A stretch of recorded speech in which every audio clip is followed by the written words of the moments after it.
Hello and welcome to IAMC Radio Podcast. Let's explore some of the top news headlines for today, February 20th. Okay. We're starting with some unsettling aviation incidents that have a lot of people on edge. Oh, yeah. Just this week, 2 planes collided at the Marana Regional Airport in Arizona. Wow. 2 fatalities. And this comes on the heels of a couple of other alarming incidents, like the Delta Airlines flight that flipped during landing in Toronto. Yeah, it's fascinating because all of these incidents, while seemingly isolated, they might point to a larger trend. You know, for instance, the recent collision between an American Airlines flight and a military helicopter over Washington, D.C. Oh my gosh. Tragically claims 67 lives, raises questions about airspace management, potential systemic issues, and then there's the crash involving Motley Crue's Vince Neil in Scottsdale last week.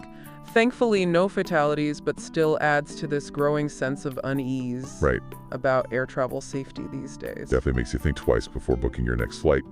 Speaking of unsettling events, there's a case of alleged fraud. That has authorities digging deep. U.S.-based Nigerian pastor Edward Abiodun Oluwasami has been arrested by the FBI for a COVID-19 relief fund scheme. Wow. Totaling a whopping $4.2 million.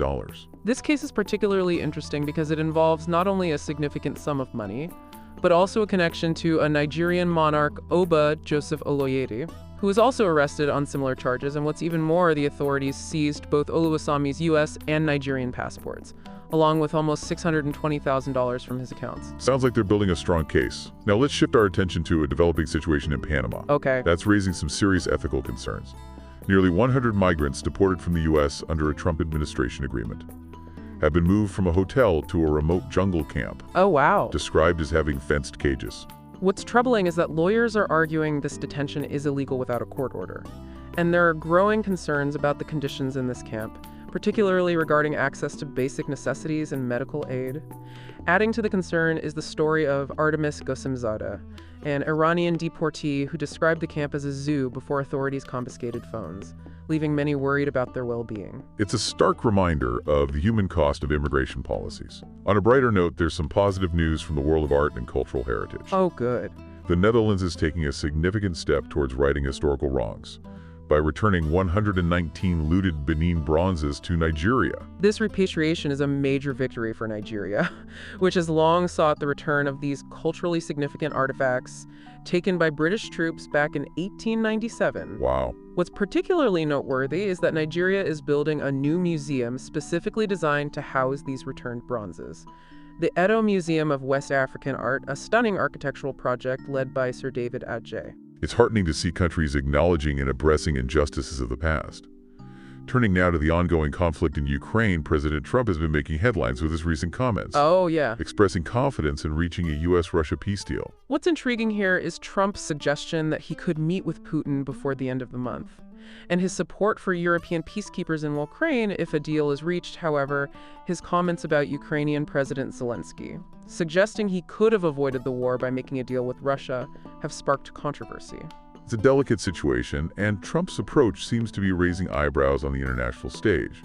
On a more somber note, there are reports that Russia might be reviving a chilling tactic from its Soviet past, using psychiatric hospitals to silence critics of the war. Several individuals have been forcibly committed to these institutions for expressing anti-war views, raising serious concerns about human rights violations.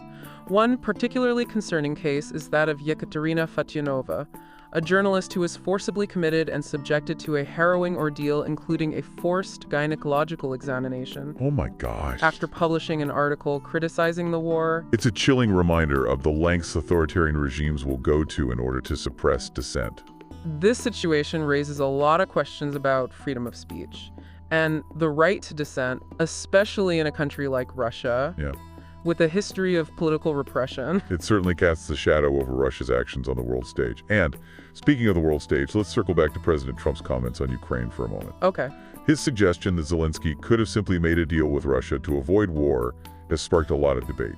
Well, it's a statement that really oversimplifies a complex geopolitical situation. You know, while diplomacy is always the preferred path, it's crucial to recognize that negotiating with someone like Putin, who has his own agenda and a track record of using force, is incredibly challenging. It also downplays the incredible bravery and resilience the Ukrainian people have shown in defending their country against a much larger adversary. Absolutely. The Ukrainian people have demonstrated unwavering determination in resisting Russian aggression, and their efforts deserve recognition and support.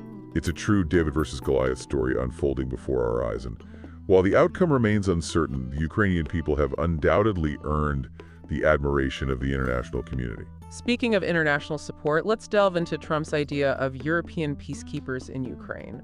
What are the implications of such a proposition? On the surface, it might sound like a reasonable solution, European nations stepping up to maintain peace in a neighboring country, but as with most things in geopolitics, the devil's in the details. There are so many unanswered questions. What would the mandate of these peacekeepers be? Would they be armed? Right. And most importantly, would all parties involved, including Russia, agree to their presence? Without clear answers to these questions, the idea of peacekeepers could quickly become a logistical nightmare and potentially even escalate the conflict. It's also worth considering the historical context.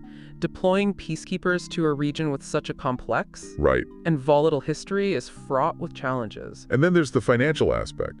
Trump's insistence that the U.S. wouldn't contribute raises concerns about America's commitment to global leadership. It's unusual for a global superpower to completely abstain from participating in a major peacekeeping operation, especially one in a region where they have such significant strategic interests. It feeds into this growing narrative of an America that's retreating from its role on the world stage. A trend that has many allies feeling uneasy and adversaries feeling emboldened. Shifting our focus now to Nigeria. Okay. There's concerning news about the notorious bandit leader Bello Turji. He's resurfaced in Sokoto, imposing a hefty levy on villages in the region, Wow. despite reports that he was willing to surrender to authorities. This resurgence is a setback in the efforts to combat banditry in the region. It presents a complex challenge balancing the need for justice with the potential for rehabilitation. On one hand, Turji is responsible for countless acts of violence and terror. On the other hand, his willingness to surrender could provide valuable intelligence and potentially lead to a reduction in violence. It's a delicate balancing act that requires careful consideration of the potential consequences. And finally, we have news regarding U.S. aid to Nigeria. Okay. U.S. Ambassador Richard Mills has refuted allegations that USAID is funding Boko Haram. These accusations, which came to light during a congressional hearing, prompted calls for investigation by the Nigerian Senate. These are serious accusations that, if true, would have significant implications. However, Congressman Scott Perry, who made the evical claim, has not presented any evidence to support his allegations. Ambassador Mills has vehemently denied the accusations, emphasizing the U.S.'s commitment to combating terrorism and the stringent measures in place to prevent aid from reaching terrorist groups. This situation underscores the importance of transparency and accountability in international aid, especially in a world grappling with misinformation and mistrust. Right. It's crucial to carefully evaluate claims and ensure that aid is used effectively and ethically. It also highlights the potential damage that unfounded accusations can inflict on organizations like USAID, which play a vital role in providing aid and support to millions of people around the world. Such accusations can erode trust and undermine the efforts of those working tirelessly to make a positive difference. It's a reminder that we need to be critical consumers of information and demand evidence before jumping to conclusions. And that we should support organizations that are dedicated to making the world a better place. Well said. And on that note, it seems we've reached the end of our exploration of today's top news headlines. It's been a whirlwind of information, covering everything from aviation incidents to international diplomacy to the fight against terrorism. It's a lot to process, but it's important to stay informed and engaged with the world around us, even when the news is challenging or disheartening. Because understanding the complexities of our world is the first step towards making it a better place. And that's a thought worth holding on to as you go about your day. Consider the stories we've discussed today, the triumphs and tragedies, the challenges and opportunities. And ask yourself, what role can I play in shaping a more just and equitable world? It's a question we should all be asking ourselves. It certainly is, and it's a question that might not have easy answers, but it's one that deserves our attention. Perhaps the answers lie not in grand gestures, but in the small, everyday choices we make. Exactly. The choices to be kind, to be compassionate, to stand up for what we believe in, and to speak out against injustice, those small acts, when multiplied across millions of individuals, can have a ripple effect, creating a wave of positive change. It's a powerful reminder that we all have the power to make a difference. Even in the face of daunting global challenges, there's always hope. And that hope is fueled by our collective action, our willingness to engage with the world, and our commitment to building a brighter future. Thank you for listening to today's top news headlines on IAMC Radio and Podcast.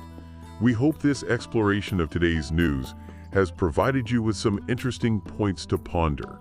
Remember to stay informed and engaged with the world around you.